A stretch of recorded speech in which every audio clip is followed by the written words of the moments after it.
In March 2023, a German-Iraqi team at the University of Pennsylvania Museum re-examined tablet fragments catalogued as Nippur religious texts, excavated during the 1948 season and stored without study since 1952. Nippur was the spiritual capital of ancient Sumer, seat of the god Enlil, whose temple the E-kur was believed to anchor the connection between heaven and earth. Most fragments contained standard hymns, one did not, when assyriologist Karsten Vogt completed his transliteration of the reassembled text. The content did not describe a prayer, a ritual, or a lament. It described an observation. Something had gone wrong with the sky. Nippur, known in Sumerian as Nibru, occupied a unique position among the cities of ancient Mesopotamia. It was never a seat of political power.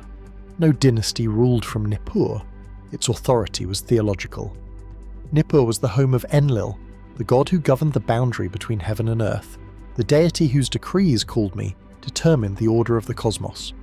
His temple, the E-kur, meaning mountain house, was the most sacred structure in the Sumerian world. The city's scribes did not manage trade or war. They managed the calendar. They tracked the movements of celestial bodies. They recorded the behavior of light and shadow with stone markers mounted on the E-kur's upper terrace, instruments whose shadows measured the passage of the sun across the sky. The scribes of Nippur were, in function if not in name, astronomers. The tablet that Vogt reassembled consisted of 14 fragments recovered from Area TB during the 1948 joint expedition, a collaboration between the University of Pennsylvania and the Oriental Institute of Chicago. The fragments had been catalogued as hymn material based on Enlil's name in the opening lines. No one had attempted to join them. When Vogt assembled the pieces in January 2023, the result was a tablet approximately 18 centimeters tall and 12 centimeters wide, with 6 columns of text, 3 on each side. The first column was indeed a hymn fragment, an invocation praising Enlil as Lord of the measured heavens, standard.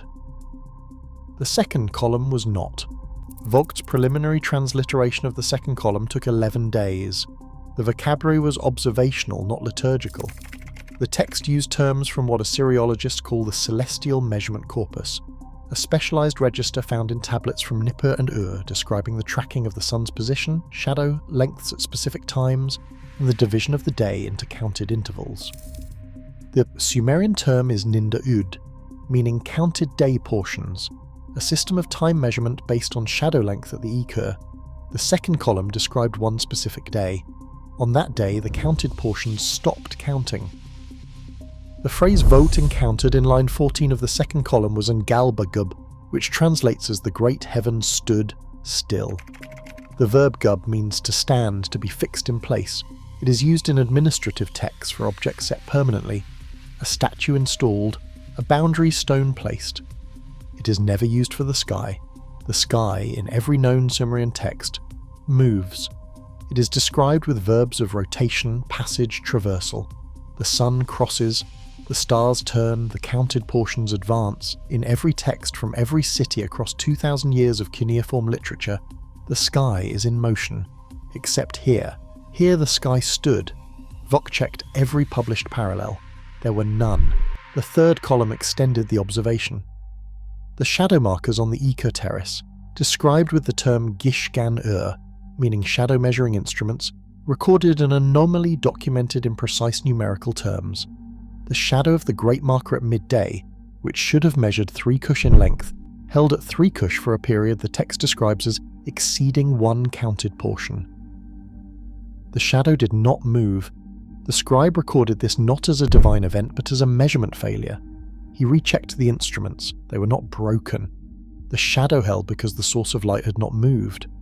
The text then describes what happened in the city. The term used is shegkurku, meaning silence of the deep kind. Not ordinary quiet, but the absence of expected sound. Temple musicians stopped playing because the ritual schedule depended on shadow position, and the shadows had ceased advancing.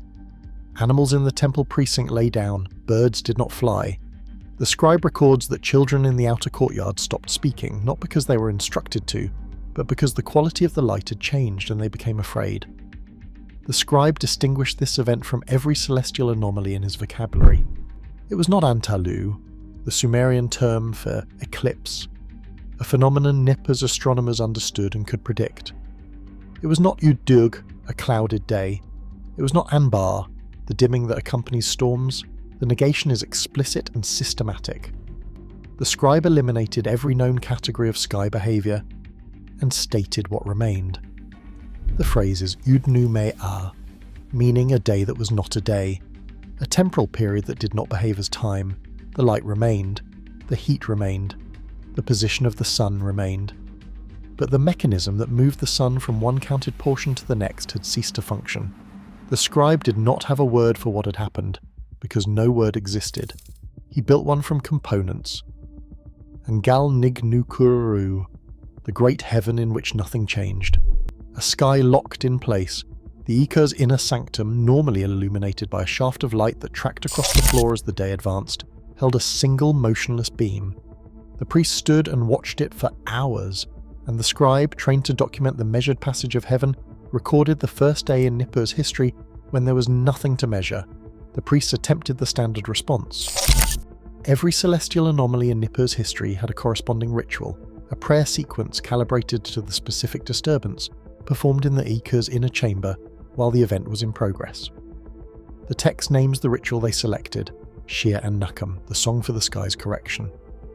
But the scribe records that the ritual had no mouth. The phrase is kanutuku, meaning it could not speak.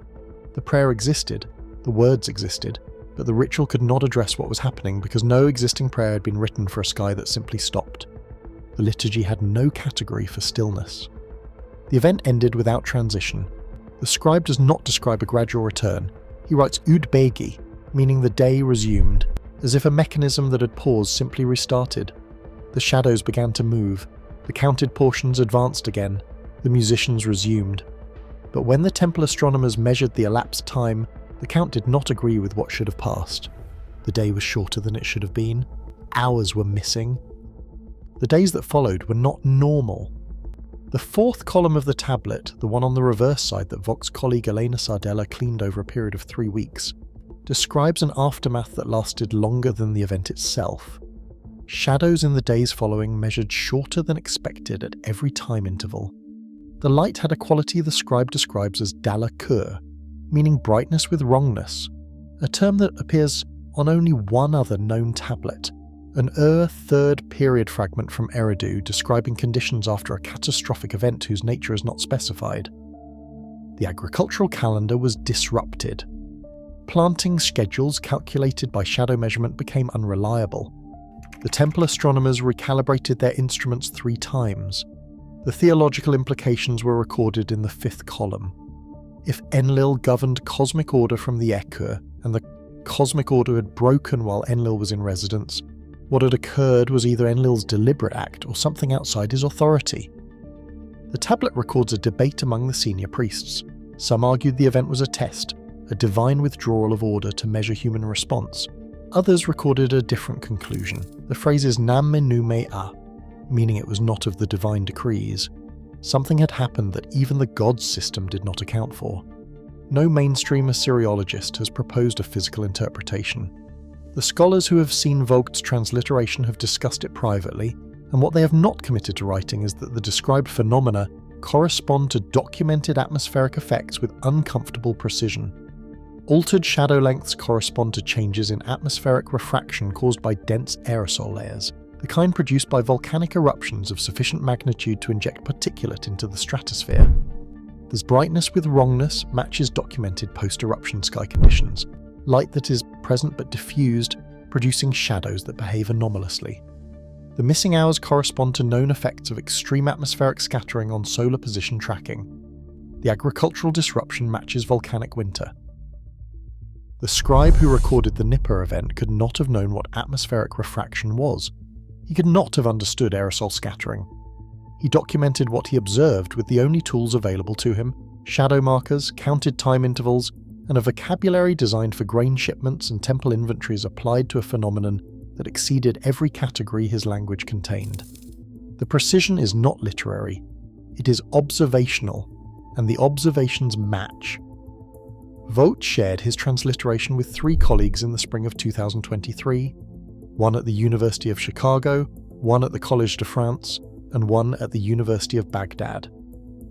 The Chicago colleague called the text extraordinary and recommended immediate publication. The Paris colleague requested independent verification before any public statement. The Baghdad colleague did not respond for 2 months, then stated that the tablet should be re-examined by a committee before any transliteration was circulated. In September 2023, the University of Pennsylvania Museum reclassified the Nippur fragments under restricted access, requiring departmental approval for scholarly examination. Vogt's photographs were requested to be returned to the museum archive and removed from his personal files. The transliteration exists in 4 private collections, none have published. The Nippur tablet describes an event for which modern archaeology has no category. A day when the measured movement of heavens ceased. Shadow markers recorded a sky frozen in place. Silence across a city organised around the predictable passage of light. An aftermath of wrong brightness disrupted agriculture for months.